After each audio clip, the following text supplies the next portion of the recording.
السلام عليكم ورحمة الله وبركاته. بسم الله الرحمن الرحيم. الحمد لله رب العالمين، والصلاة والسلام على سيدنا محمد وآله وصحبه أجمعين. أما بعد. ரசூலுல்லாஹி ஸல்லல்லாஹு அலைஹி வஸல்லம் அவர்களை பற்றிய தொடர் உரையின் 45வது பதிவு. ரசூலுல்லாஹி ஸல்லல்லாஹு அலைஹி வஸல்லம் நபித்துவம் கிடைத்து 10வது வருடம் தாயிஃபுடைய அந்த தீனுடைய உயர்ந்த முயற்சியினுடைய சஃபரிலிருந்து பிரயாணத்திலிருந்து மக்காவை நோக்கி ஜுல்காதா மாதம் திரும்பி வந்தார்கள். பல சிரமங்கள் கஷ்டங்களுக்கு பின்னால் அவர்கள் மக்காவை நோக்கி திரும்பி வந்திருக்கிறார்கள். அவ்வளவு சிரமப்பட்டு போன அந்த பிரயாணத்தில் அவர்கள் எதை எதிர்பார்த்து சென்றார்களோ அது அவர்களுக்கு கிடைக்கவில்லை, அவர்கள் ஏற்றுக்கொள்ளவில்லை. என்றாலும் ரசூலுல்லாஹி ஸல்லல்லாஹு அலைஹி வஸல்லம் தன்னுடைய உயர்ந்த அந்த முயற்சியில் நிராசையாகவில்லை. அவர்கள் தன்னுடைய மனதினால் பலகீனமாகவில்லை. மக்காவிற்கு வந்து யோசிக்கிறார்கள், யாரிடம் போனாலும் என்னுடைய பேச்சு மறுக்கப்படுகிறது. இந்த உயர்ந்த உழைப்பை, உண்மையான இந்த தீனை எத்தி வைப்பதற்குரிய வாயல்கள் வெளிரங்கத்தில் மூடப்பட்டிருக்கிறது.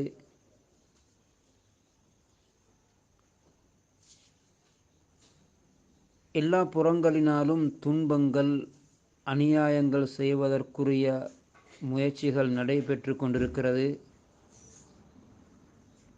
இப்படி எல்லா புறத்தினாலும் தடைகள், இந்த உயர்ந்த தீனை கொண்டு செல்வதற்குரிய வாயல்கள் மூடப்பட்டிருப்பதை போன்ற ஒரு நிலையிலும் ரசூலுல்லாஹி ஸல்லல்லாஹு அலைஹி வஸல்லம் நிராசையாகவில்லை. யோசிக்கிறார்கள், எப்படி தொடர்ந்து இந்த உயர்ந்த தீனை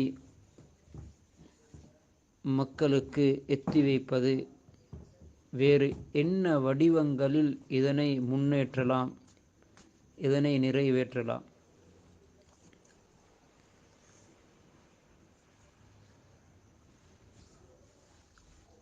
அந்த நேரத்தில் ரசூலுல்லாஹி ஸல்லல்லாஹு அலைஹி வஸல்லம் அவர்களுக்கு ஒரு சிந்தனை வருகிறது. இது ஜுல்காதா மாதம், அடுத்தது ஜுல்ஹிஜ்ஜாவுடைய மாதம் வரப்போகிறது.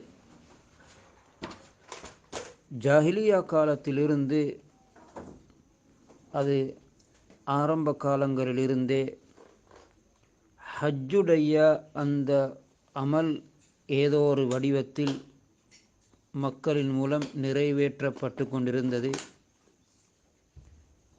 ஹஜ்ஜுடைய காலத்திலே வெளியிலிருந்தும் பலர் வருவார்கள். பல கோத்திரங்கள் ஹஜ்ஜுக்காக வேண்டி வருவது வழமை. ரசூலுல்லாஹி ஸல்லல்லாஹு அலைஹி வஸல்லம் இப்பொழுது யோசிக்கிறார்கள், ஜுல்காதாவுடைய மாதம், ஹஜ்ஜுக்காக வேண்டி வரக்கூடியவர்கள் காபாவை நோக்கி கொஞ்சம் கொஞ்சமாக இப்பொழுது வர ஆரம்பிப்பார்கள். அவர்களில் பலரையும் தனிப்பட்ட முறையிலே சந்தித்து என்னுடைய இந்த தீனை, உயர்ந்த உண்மையான மார்க்கத்தை ஒப்படைக்க வேண்டும், தெளிவுபடுத்த வேண்டும் என்ற முடிவுக்கு வருகிறார்கள். அப்படி ரசூலுல்லாஹி ஸல்லல்லாஹு அலைஹி வஸல்லம் அந்த ஹஜ்ஜுடைய காலம் நெருங்கும் பொழுது அந்த காலத்தை பெரிய ஒரு தனக்கு சந்தர்ப்பமாக எடுத்துக்கொண்டார்கள். அப்படி வெளியிலிருந்து வரக்கூடியவர்களை அவர்களை சந்திப்பதற்கு பொருத்தமான நேரங்களை அடையாளம் கண்டு இரவு பகல் தன்னுடைய ஓய்வு நேரம் தனக்கு தான் குடும்பத்துக்கு கொடுக்கக்கூடிய நேரம் என்று பாராமல்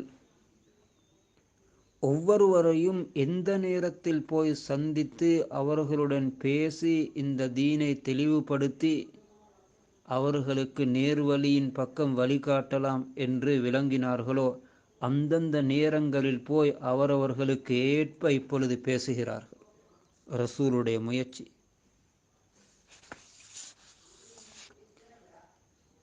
நபித்துவம் கிடைத்து 4வது வருடத்திலிருந்தே தன்னுடைய உயர்ந்த இந்த பணியை பகிரங்கமாக அழைப்பதற்கு ரசூலுல்லாஹி ஸல்லல்லாஹு அலைஹி வஸல்லம் ஆரம்பித்தார்கள். அன்று நாளிலிருந்து ஆரம்பித்தது நபித்துவம் கிடைத்து 10வது வருடம் 11வது வருடம் மதீனாவுக்கு ஹிஜ்ரத் செய்யக்கூடிய அந்த காலம் வரும் வரையிலே பல கோத்திரத்தினர்களுக்கு ரசூலுல்லாஹி ஸல்லல்லாஹு அலைஹி வஸல்லம் தன்னுடைய உயர்ந்த தீனை எத்தி வைத்தார்கள்.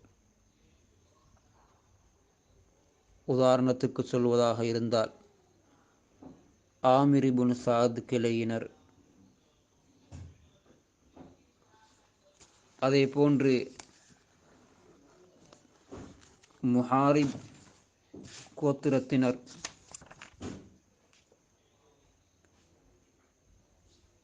பனு ஆமிர் இப்னு சஅசா, ஃபஸாரா, கஸ்ஸான், முர்ரா, ஹனீஃபா, சுலைம், அபுஸ், பனு நஸ்ர், பனுல் புகா, கிந்தா, கல்ப், ஹாரிஸ் இப்னு காப் போன்ற பல கோத்திரத்தினர்களுக்கு ரசூலுல்லாஹி ஸல்லல்லாஹு அலைஹி வஸல்லம் எத்தி வைத்து கொண்டே இருந்தார்கள்.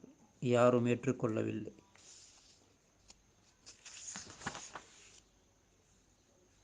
நபி ஸல்லல்லாஹு அலைஹி வஸல்லம்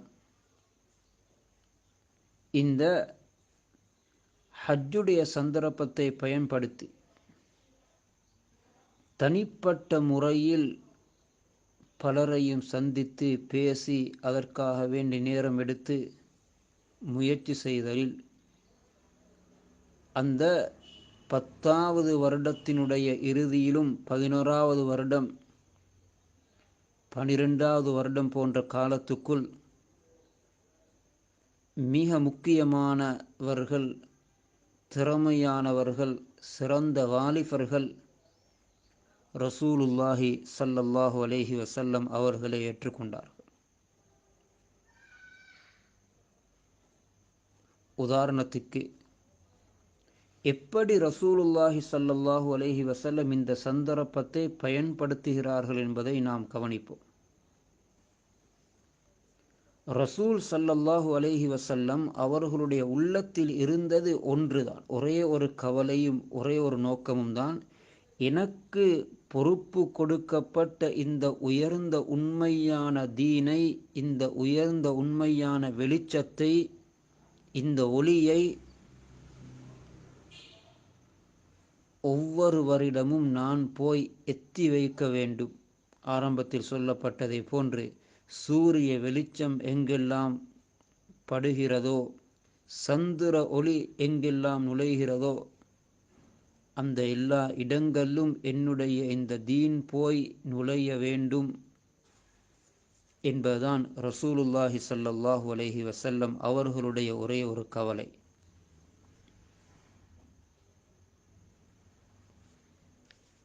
அந்த ஹஜ்ஜுடைய காலத்தில் ரசூலுல்லாஹி ஸல்லல்லாஹு அலைஹி வஸல்லம் குறிப்பாக இரவு நேரத்தையே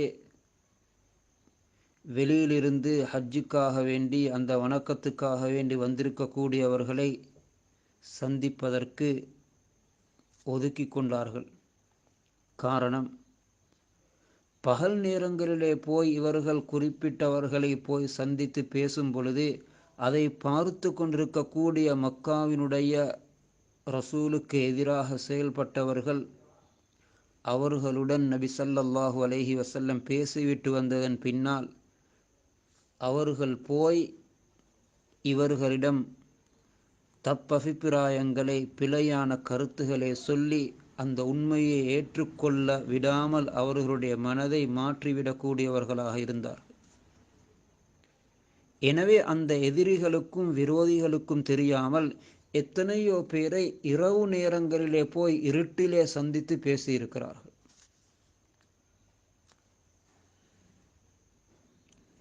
ஹஜ்ஜுடைய காலத்திலே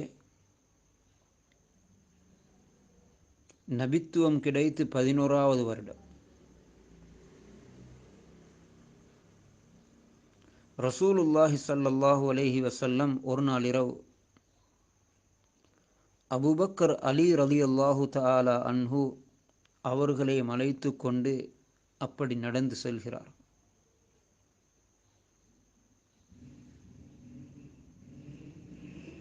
ஜுஹுல் சைபான் இப்னு சஅலபா போன்றவர்கள் வசிக்கக்கூடிய அந்த வீடுகளுக்கு அருகாமையால் போய் அவர்களுடன் இந்த உயர்ந்த தீனுடைய விடயமாக பேசினார்கள்.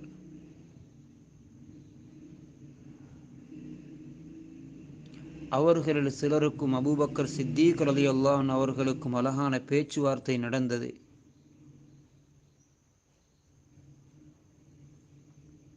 அவர்கள் பல கேள்விகளை கேட்டதன் பின்னாலும் இரவில் நீண்ட நேரம் அவர்கள் ஏற்றுக்கொள்ளும் விடயத்தில் கொஞ்சம் தாமதம் காட்டினார்கள். உடனடியாக பதில் சொல்லவில்லை. இரவு நேரம் அவர்களை அழைத்து கொண்டு ரசூலுல்லாஹி ஸல்லல்லாஹு அலைஹி வஸல்லம் மினாவுடைய பகுதிக்கு செல்கிறார்கள். இரவு நேரம் அங்கே சில மனிதர்கள் பேசிக்கொண்டிருக்கக்கூடிய சத்தம் கேட்கிறது. பாருங்கள், நபி ஸல்லல்லாஹு அலைஹி வஸல்லம் இப்பொழுது என்ன யோசிக்கிறார்கள்? நிம்மதியாக ராஹத்தாக தூங்க வேண்டிய அந்த நேரத்தில், இந்த இரவு நேரத்தில் யாராவது விழித்து கொண்டிருந்தால் இப்படிப்பட்ட நேரத்தை பயன்படுத்தி அவர்களிடம் போய் பேசி அவர்கள் இந்த உண்மையான தீனை ஏற்றுக்கொண்டால், அவர்களை ஒரு தாயாக நான் ஆக்கிவிட்டால் என்னுடைய தீன் அது இன்னும் பல இடங்களுக்கு செல்வதற்கு காரணமாக இருக்குமே. இதுதான் கவலை. நடுநிசி மினாவிலே அப்படியே சுற்றி வந்து கொண்டிருக்கும் பொழுது யாரோ சிலர் பேசி கொண்டிருக்கக்கூடிய சத்தம் கேட்கிறது. உடனடியாக அந்த சத்தம் வரக்கூடிய இடத்தை நோக்கி சென்றார்கள். அங்கே போனால் மதீனாவுடைய 6 வாலிபர்கள், எல்லோரும் ஹஸ்ரஜ் கோத்திரத்தாரை சார்ந்தவர்கள். அவர்கள் அஸ்அத் இப்னு ஜுராரா, அவுஃப் இப்னுல் ஹாரிஸ் இப்னு ரிஃபாஆ, ராஃபி இப்னு மாலிக் இப்னுல் இஜ்லான், குத்பா இப்னு ஆமிர், உக்பத் இப்னு ஆமிர், ஜாபிர் இப்னு அப்துல்லாஹ் போன்ற நல்ல திறமையான விவேகிகளான வாலிபர்கள் 6 பேர். இவர்களிடம் போய் ரசூலுல்லாஹி ஸல்லல்லாஹு அலைஹி வஸல்லம் பேசுகிறார். நபி ஸல்லல்லாஹு அலைஹி வஸல்லம் கேட்கிறார்கள், நீங்கள் யார்? மன் அந்தும்? அவர்கள் சொல்லுகிறார்கள், நாங்கள் ஹஸ்ரஜ் கோத்திரத்தாரை சார்ந்தவர்கள். கேட்கிறார்கள், அங்கிருந்த மதீனாவில் இருக்கக்கூடிய யஹூதிகளுடைய நண்பர்களா? அவர்கள் ஆம் என்றார்கள். ரசூலுல்லாஹி ஸல்லல்லாஹு அலைஹி வஸல்லம் இவர்களிடம் பணிந்து கேட்கிறார்கள், கொஞ்சம் இந்த இடத்திலே உட்காருகிறீர்களா? நான் கொஞ்சம் உங்களுடன் பேசவா?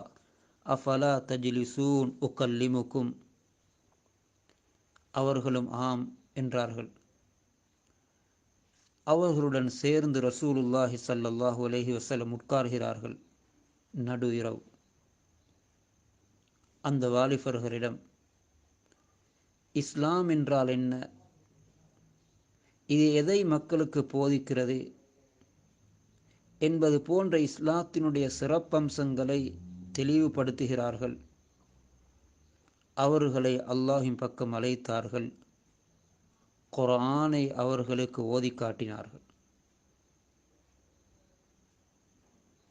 அவர்களுக்குள் அவர்கள் பேசுகிறார்கள், நாங்கள் மதீனாவில் இருக்கும் பொழுது யகூதிகள் சொல்லுவார்களே, ஒரு நபி இறுதி காலத்திலே வர இருக்கிறார்,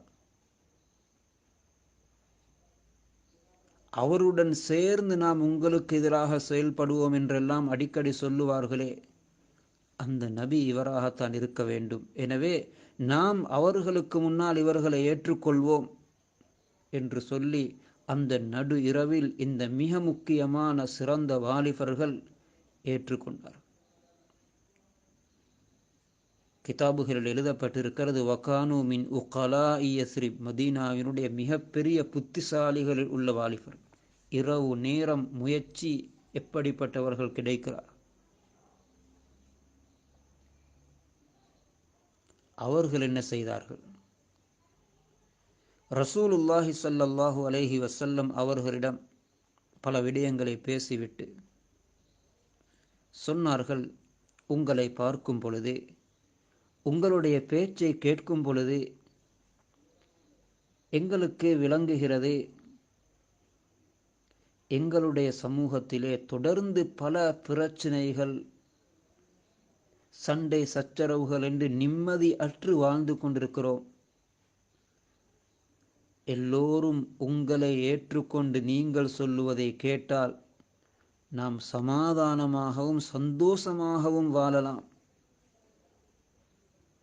ஃபஅஸா ஐ யஜ்மஅஹுமுல்லாஹு பிக், அந்த எங்களுடைய சமுதாயத்திற்கிடையிலே ஏற்பட்டிருக்கக்கூடிய பிளவுகள் பிரச்சனைகளை எல்லாம் அல்லாஹ் உங்களின் மூலம் நீக்கி அவர்களை ஒற்றுமைப்படுத்த போதுமானவன். நாங்கள் போய் மதீனாவிலே உங்களுடைய தீனின் பக்கம் அழைப்போம், நாங்கள் உங்களை ஏற்றுக்கொண்ட செய்தியை அவர்களிடம் முன்வைப்போம் என்றெல்லாம் சொல்லி அவர்கள் அந்த ஹஜ்ஜுடைய காலத்தில் ரசூலுடைய பேச்சை கேட்டு மதீனாவுக்கு நபி ஸல்லல்லாஹு அலைஹி வஸல்லம் செல்வதற்கு முன்னாலே தாயிகளாக மதீனாவுக்கு சென்று விட்டார். அவர்கள் மதீனாவுக்கு திரும்பி சென்றதன் பின்னால் ரசூல் ஸல்லல்லாஹு அலைஹி வஸல்லம் அவர்களுடைய இந்த உயர்ந்த உண்மையான செய்தியை முழு மதீனாவிலும் பரத்தினார். எதுவரைக்கும் என்றால், மதீனாவினுடைய குறிப்பாக அங்க அன்சாரிகள், அவர்களுடைய எந்த வீடுகளிலும் ரசூலுடைய பிரஸ்தாபம் செய்யப்படாமல் இருக்காத அளவுக்கு அங்கே இவர்கள் போய் அவர்களை பற்றிய செய்தியை ஒவ்வொருவரிடம் சொல்லிக் கொண்டிருக்கிறார்கள். இப்படி ரசூலுல்லாஹி ஸல்லல்லாஹு அலைஹி வஸல்லம் தொடர்ந்து தன்னுடைய முயற்சியை ஏதோ ஒரு அடிப்படையிலே செய்து இந்த உயர்ந்த தீனை இந்த உம்மத்திற்கு கொடுத்தேயாக வேண்டும் என்பதற்காக வேண்டி மக்காவினுடைய பல எதிர்ப்புகளுக்கு மத்தியிலும் சந்தர்ப்பங்களை தேடி தேடி இரவு பகல் தன்னுடைய ஓய்வு நேரம், வேலை நேரம், குடும்பத்துக்குரிய நேரம், தொழிலுக்குரிய நேரம் என்று பாராமல் தன்னுடைய கையிலே கிடைத்த யாரையாவது அழைத்து கொண்டு போய் இப்படி தேடி தேடி தேடி, தனி நபர் என்று பார்க்காமல், சில நேரங்களிலே அது ஒருவராக இருந்தாலும் அந்த ஒருவருக்காக வேண்டி பல மணி நேரங்கள் பேசி கதைத்து முயற்சி செய்து அவர் இந்த உண்மையான தீனை ஏற்றுக்கொள்வதற்குரிய வழிகளை காட்டியிருக்கிறார். இப்படி தன்னுடைய முயற்சியை தொடர்ந்து செய்து கொண்டே இருக்கிறார்கள். இந்த தொடர் முயற்சியில் மிக முக்கியமாக ஏற்றுக்கொண்டவர்களில் உள்ளவர்கள்தான் சுவைத் இப்னு சாமித். இவர்கள் மதீனாவினுடைய மிகப்பெரிய கவிஞராக இருந்தார்கள். இயாஸ் இப்னு முஆத் மதீனாவினுடைய மிகப்பெரிய ஒரு விவேக வாலிபராக இருந்தார்கள். அபூ ஸர் கிஃபாரி ரலியல்லாஹு அன்ஹு இவர்களும் மிகவும் சிறந்த ஒரு வாலிபர்களாக இருந்தார்கள். முன்னால் சொல்லப்பட்ட சுவைத் இப்னு சாமித், இயாஸ் இப்னு முஆஸுடைய பேச்சு அவர்கள் ஏற்றுக்கொண்டதை கேள்விப்பட்டு அவர்களுடைய அழைப்பிலே இவர்கள் மதீனாவுக்கு வந்து நபி ஸல்லல்லாஹு அலைஹி வஸல்லம் அவர்களை ஏற்றுக்கொண்டார்கள். துஃபைல் இப்னு அம்ர் அத்-தௌசி தன்னுடைய கூட்டத்தில் மிகவும் சிறப்புக்குரியவராகவும் விவேகியாகவும் தன்னுடைய தௌஸ் கோத்திரத்தாரின் தலைவராகவும் கவிஞராகவும் இருந்தார்கள். லிமாத் அல் அஸ்தி யமன் பகுதியை சேர்ந்த ஒரு சிறந்த வாலிபராக இருந்தார்கள். இவர்கள் எல்லாம் இந்த கால பகுதிகளில்தான் ரசூல் ஸல்லல்லாஹு அலைஹி வஸல்லம் அவர்களுடைய தனிப்பட்ட அந்த இன்ஃபிராதி தாவத் என்று சொல்லப்படக்கூடிய முயற்சியில் இந்த உயர்ந்த தீனை ஏற்றுக்கொண்டது மட்டுமில்லாமல் இவர்களுக்கு பின்னால் எத்தனையோ பல மனிதர்கள் உருவாகினார்கள். அடுத்து வரக்கூடிய பதிவிலே இந்த குறிப்பிட்டவர்களிடம் ரசூலுல்லாஹி ஸல்லல்லாஹு அலைஹி வஸல்லம் எப்படி பேசினார்கள், எப்படி அவர்களுக்கு தெளிவுபடுத்தினார்கள், அவர்கள் எப்படி இந்த உண்மையான தீனை கபூல் செய்தார்கள் என்ற அந்த நிகழ்வுகளையும் சுருக்கமாக இன்ஷா அல்லாஹ் ஞாபகப்படுத்துகிறேன். எனவே இப்படியெல்லாம் இந்த உயர்ந்த தீனுக்காக வேண்டி தன்னையே அர்ப்பணித்த எங்களுடைய ஹபீப் முஹம்மது ரசூலுல்லாஹ் ஸல்லல்லாஹு அலைஹி வஸல்லம் அவர்களுக்கு நாம் செய்ய வேண்டிய கடமை அவர்களை உண்மையான முறையிலே பின்பற்றுவதும், உள்ளத்தால் அன்பு வைப்பதும், அன்னாரி மீது அதிகம் அதிகம் ஸலவாத்து சொல்வதும் ஆகும். ஸல்லல்லாஹு அலா முஹம்மது ஸல்லல்லாஹு அலைஹி வஸல்லம். வ ஆகிர் தஅவானா அனில் ஹம்துலில்லாஹி ரப்பில் ஆலமீன். அஸ்ஸலாமு அலைக்கும் வரஹ்மத்துல்லாஹி வபரகாத்துஹு.